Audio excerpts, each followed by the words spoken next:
Hello students.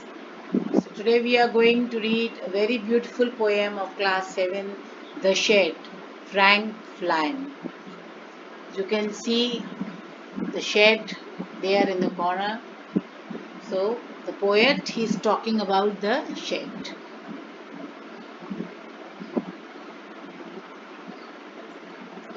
First we'll read about the poet. Francis Frank Flynn was born in 1906 in Sydney and he died in 2000. He was an Australian doctor, author and a missionary priest. The motive means aim of the poem seems to make learner know about the shed and its significance. Significance means importance. What is the importance of the shed? So rhythm and richness of language is very impressive. The poet talks about a shed in his garden. So let's enjoy the poem. There is a shed. First I will recite the poem, then you recite. Okay. There is a shed at the bottom of our garden with a spider's web hanging across the door. The hinges are rusty and creak in the wind. When I'm in bed, I lie and listen. I'll open the door one day. Now you see, there are some contractual forms. There is theirs. Spiders, apostrophe S, and a spider car. And then hinges, creak, I am, the short form, I am, I will, I'll, I will, I'll. And listen, you can see the T is silent. Okay, then you can see the rhyme also, garden, door, wind, listen, day. So as such, there is no rhyming scheme. है ना? Bottom of a garden with the spider's web hanging across the door. The hinges are rusty and creak in the wind. When I am in the bed, I lie and listen. Wind, listen. Okay. I'll open that door one day. So you can see here the shed. It is at the bottom of the garden. So you can see the shed. It's a beautiful shed. Shed क्या होता है? जहाँ पे shade कई प्रकार के होते हैं, बहुत यूजफुल होते हैं, जिसमें हम लोग अपना सामान रख सकते हैं घर का. कई शेड गाय वगैरह बांधने के लिए भी काम आते हैं, है ना. और कुछ एक्स्ट्रा सामान जो घर में रहता है वो शेड्स में हम लोग रखते हैं. ओके, अब you can see here the spider web hanging across the door. You can see the spider web. Okay, these are the spider's web, मकड़ी के जाले. Okay, then you can see the hinges. ये जो दरवाजे के वो रहते हैं, खोलने वाले बंद करने वाले कुंडे, है ना. hinges are rusty, इसमें रंग सब में रस्ट लगा हुआ है. and they are creaky. ये डोर्स जो पुराने हो जाते हैं, लकड़ी के फूल जाते हैं, तो कैसी आवाज आती है इनमें? creaky sounds, है ना. तो ये कैसी आवाज आ रही है? This is the creaky sound. So this is the creaky sound. The hinges they are rusty. जब उनमें जंक लग जाता है और दरवाजे ऐसे क्रीक साउंड करते हैं, तो ये बहुत ही डरावनी सी आवाज है ना. It is very haunting. अगर आपको रात के अंधेरे में ऐसी आवाज सुनाई देगी, then you will be afraid. When I am in bed, I lie and listen. अब जब वो पोएट कह रहा है कि when I am in bed, I lie and listen. ये पोएट है.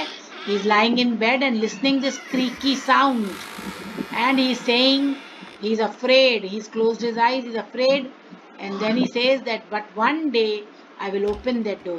One day I will open the door for sure. So you can see the first stanza. It's very interesting. The creaky sound, haunting sound. Okay.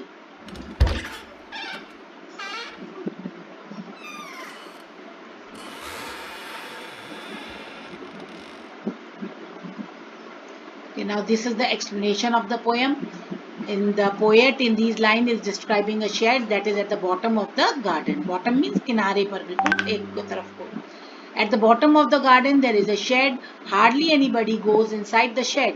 Therefore the hinges or the door joints have become rusty. क्योंकि वहाँ कोई जाता नहीं है, इसलिए वो सब rusty हो गए हैं. And make a noise whenever the wind makes them move. और वो एक noise करते हैं हवा से जब वो हिलते हैं दरवाजे.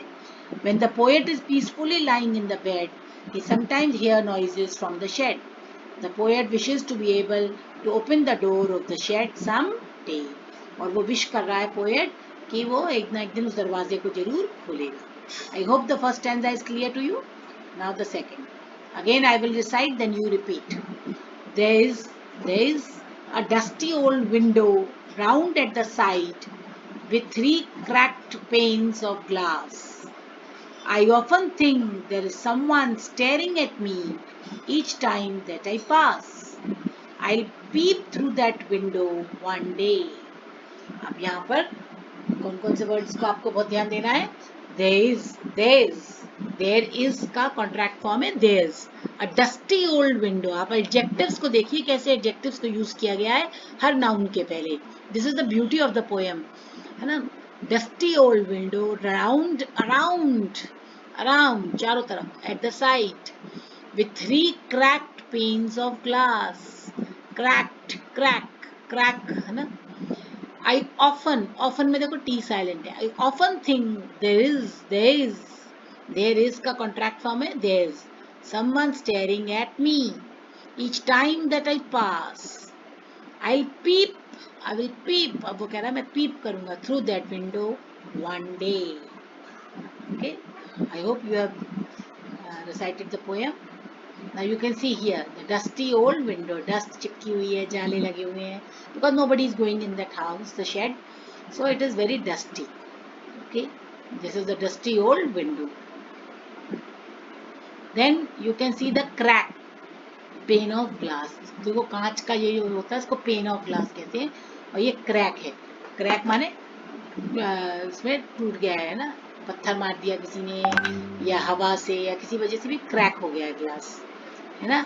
और उसको क्या लगता है कि ये जो 3 ऐसे ग्लास के हैं, और उसको ऐसा लगता है जब भी वो जाता है वहां से कि आई ऑफन थिंक, वो सोचता है कि there is someone staring at me, कोई मेरे को वहां से घूर रहा है.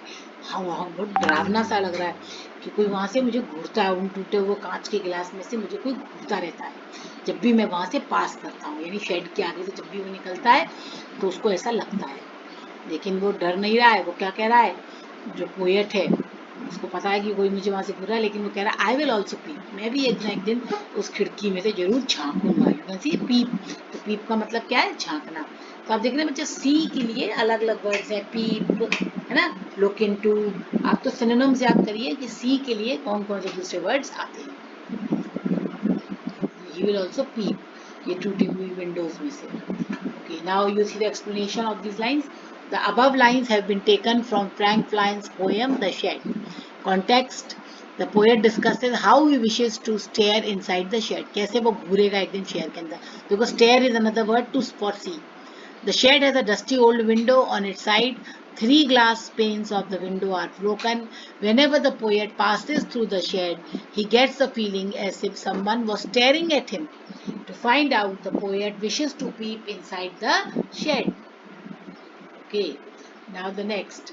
My brother says there is a ghost in the shed. उसका भाई क्या कहता है कि there is a ghost. Ghost माने भूत in the shed. Who hides under a rotten floorboard. और वो कह रहा है कि वो भूत कहाँ छुपा हुआ है, जो अंदर शेड के अंदर जो फ्लोर बोर्ड है ना, जो लकड़ी के बड़े बड़े वो लगे हुए हैं नीचे, उनको सड़ गए, उनके नीचे वो छुप के बैठा हुआ है. And if I ever dare to set foot inside, और कभी मैंने हिम्मत भी की ना वहाँ पैर रखने की, he'll jump out. He means the ghost. Jump out and chop off my head. But I'll take a peek one day. लेकिन देखो peek एक और वर्ड आ गया सी के लिए, लेकिन वो कह रहा तो भी मैं वहाँ पे देखूंगा. ओके, तो उसके ब्रदर ने उसको क्या बोला कि there is a ghost. You can see a ghost. There is a ghost in the shed. उसने कहा वहाँ पे भूत है, देखो दिख रहा है भूत, हाथ ऊपर नीचे निकले हुए हैं, घोस्ट है. ओके, और दिस इज द, जो कहाँ पे छपा हुआ है, रॉटन फ्लोर बोर्ड. जैसे आप लकड़ी, सड़ी हुई लकड़ी, इसके नीचे रॉटन फ्लोर बोर्ड के नीचे वो छिपा हुआ है. ठीक है. एंड वो क्या करेगा, and if he will dare to set inside, अगर उसने कभी हिम्मत भी की ना, ये देखो गोस्ट झांक रहा है फ्लोर बोर्ड में से नीचे, बोर्ड में जो टूटे फूटे बोर्ड है उनके नीचे से भूत झांक रहा है ना. और अगर उसने कभी वहां पे कदम रखने की हिम्मत की तो वो क्या करेगा, उसका चॉप ऑफ. ये देखो चॉपिंग हो रही है ना, चॉपिंग मीन ऐसे वो तुम्हारे सर को ऐसे ही काट देगा। ये जंप आउट, बाहर निकलेगा और उसके सर को ऐसे चॉप ऑफ कर देगा, है ना। बट वो डर नहीं रहा है, पर तब भी पोएट की क्या हिम्मत है कि he saying but I will take a peek. देखो ना, पीक का मतलब समझ गए ना, अब आप झांकना ना। लेकिन वो कह रहा तो भी मैं एक दिन उस कमरे में जरूर झांकूंगा। तो ये I hope this clear to you. तो पीक भी दूसरा वर्ड है, सीख लीजिए। फिर से इसका explanation, the above lines have been taken from Frank Klein's poem The Shed. Context: in these lines the poet discusses how his brother warns him, warn माने उसको धमका रहा है ना, about the ghost inside the shed। वो कह रहा है कि उसके अंदर नहीं जाना। The poet brother talks about the presence of the ghost inside the shed and warns the poet that if he went inside the shed, the ghost would chop off his head. However, this does not much frighten the poet. तब भी लेकिन poet ज्यादा डरता नहीं है। Frighten means डरना, he is not afraid. He still wished to one day step inside the shed and see for himself. वो कहता मैं भी एक न एक दिन जाके वो देखूंगा वहाँ पे क्या है। ओके, अब लास्ट वाला, I know that there isn't really a ghost। उसने कहा मुझे पता है कि वहाँ पे कोई गोस्ट नहीं है, क्योंकि आजकल सब बच्चे पढ़े लिखे हैं और सबको पता है कि गोस्ट नहीं होता है ना। ये सब स्टोरीज डराने के लिए बताई जाती है। My brother tell lies। Brother झूठ बोल रहा है। Why is telling lies? To keep the shed for his den। क्योंकि वो अपनी चीजें वहाँ छुपा के रखता है, उसका भाई। जैसे भाई बहनों की सेल्फिश होते हैं ना, अपनी अपनी चीज छुपा के रखते हैं, शेयरिंग नहीं करते हैं। तो वो अपनी चीजों को वहाँ छुपा के रखता है शेड में, और वो नहीं चाहता है कि उसका छोटा भाई वहाँ पे जाए और उसकी चीजों को देखे और शेयर करे। Okay, There isn't anyone staring or making strange noises। उसे पता है कि वहाँ पे कोई भी स्टेयर नहीं कर रहा है, उसको कोई भी घूर नहीं रहा है, और ना कोई स्ट्रेंज नॉइजेस वहाँ पे आ रही हैं। And the spider has gone from his web. और मकड़ी भी अपना जाला छोड़ के जा चुकी है। Since I don't know when. पता नहीं कब चली गई, पर वो जा चुकी है। I go into that shed one day soon but not just yet. देखो वो कह रहा है मैं एक ना एक दिन उसमें जाऊंगा जरूर शेड में, पर अब भी नहीं जाऊंगा। Means he is in confusion. Poet में कहीं ना कहीं कंफ्यूजन है कि वो जाएगा तो पर अभी नहीं जाएगा। मतलब वो बढ़ तो रहा है बहादुर, लेकिन अंदर से उसको डर भी लग रहा है। तो ओके, नाउ लेट्स सी। एक मैं आपको सेल्फिशनेस के ऊपर एक छोटी सी वीडियो है, इसमें इसको एंजॉय करिए। देखिए कि ये कैट है, क्या हो रहा है कि उनके पास एक खाने के लिए है रैम, पूरा मीट है, और वो जो टॉम है वो बांट रहा है। उसने जेरी को थोड़ा सा दिया, उसको दिया, उसके घर में गेस्ट है ना। तो उसने, वो विकेट कैट है, तो उसने उससे कहा कि अच्छा तुम, क्योंकि तुम यू आर अ गेस्ट, तुम खुद ले लो थोड़ा सा। तो विकेट गेस्ट ने क्या किया, उसने देखो थोड़ा सा लिया और रख दिया, और बाकी पूरा वो खुद खाने लगा। अब टॉम और जेरी दोनों उस पर जंप कर गए। So this is the house brother and sister, they fight. The elder one, they want to take the maximum, and the younger ones, they don't let them. So this is what the brother's story is. Okay, फिर वो कह रहा है कि there is no ghost। उसने कहा कोई ghost वोस्ट नहीं है। घू घू means ghost को डराने के लिए। the ghost, there is no ghost, I know, है ना, there is no ghost in the shed। and फिर वो कह रहा है द स्पाइडर, ये जो स्पाइडर है वो अपना वेब को छोड़ के जा चुकी है। कोई स्पाइडर पता नहीं कब चली गई है, लेकिन स्पाइडर वहां पे नहीं है। ओके, और लास्ट में वो कहता है कि वो एक ना एक दिन शेड के अंदर जरूर जाएगा, पर पता नहीं कब जाएगा। He is in suspicion. Okay students, तो I hope you have enjoyed the poem. और ये इसका एक्सप्लेनेशन है ना। The above lines have been taken from the Frank Kline's poem shed. इसमें he seems to have grown enough to understand the truth. वो सच्चाई जानता है। The poet is able to overcome his fear. He is able to understand that there is no ghost inside the shed. He understands that there is actually nobody inside the shed who stares at him or makes these strange noises. The spider too is no longer there. His brother has been telling him lies because he wanted to retain the shed for his own self. ये question बार बार पूछा जाता है कि why was brother telling lies? Because he wants to keep everything the shed for his own. Therefore, very soon the poet will be able to set in foot inside the shed. However, he says that this action can't happen immediately. He is not going to immediately go there. Okay, students? अब आप देखो ये की points हैं, इसको आप पढ़ लीजिए। ये बहुत इंपॉर्टेंट है की पॉइंट्स शेड के बारे में। Okay, now this is the central idea. बहुत इंपॉर्टेंट है पोएम का सेंट्रल आइडिया याद करने के लिए। जब लॉन्ग आंसर आता है तो उसमें आप ये सब चीजें लिखिए, है ना। The poem, The central idea of the poem, The Shed, is rationality and fearlessness. वो कहता है rationality means be reasonable, सोचिए, कोई भी चीज को रीजन करिए और निडर बनिए. Fearlessness. The poet teaches us that we should not believe in baseless and imaginative stories about ghosts and other supernatural creatures, as these stories are mostly used by the people for their own benefit. वो कहता है कि हमको ऐसी baseless और मनगढ़ंत कहानियों पर भूत वगैरह की या सुपरनैचुरल क्रीचर्स के ऊपर जो बनाई जाती है, वो विश्वास नहीं करना चाहिए, क्योंकि लोग इसको सेल्फिशनेस के लिए यूज करते हैं.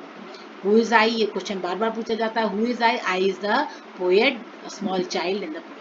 शेड को क्यों यूज किया जाता है? To store home, garden tools वगैरह रखने के लिए, लॉन, ट्रैक्टर्स, गार्डनिंग सप्लाईज वगैरह रखने के लिए रखा जाता है. कई बार ऐसी चीजें जो हम घर में नहीं रख सकते, उनको भी हम शेड में रखते हैं, जैसे पेट्रोल, पेस्टिसाइड, हर्बिसाइड्स, ये सब.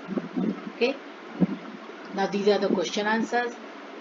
इसको आप पढ़िए, इनको याद करिए, अपनी कॉपी में लिखिए. आप वीडियो को पॉज कर करके भी नोट्स लिख सकते हैं. These are the extra question answers. If you want more understanding, you can go through them. These are the practice. ऐसे आपके एग्जाम में आता है, रीड द एक्सट्रैक्ट पढ़ो और उसके बेसिस पे आप क्वेश्चन के आंसर्स दो. ये सब चीजें मैंने आपके लिए यहाँ पे रखी हैं. आप इनको पढ़िए, इनके आंसर्स भी दिए हुए हैं. And you please subscribe the channel for the next poem. Thank you. Have a nice day. Bye.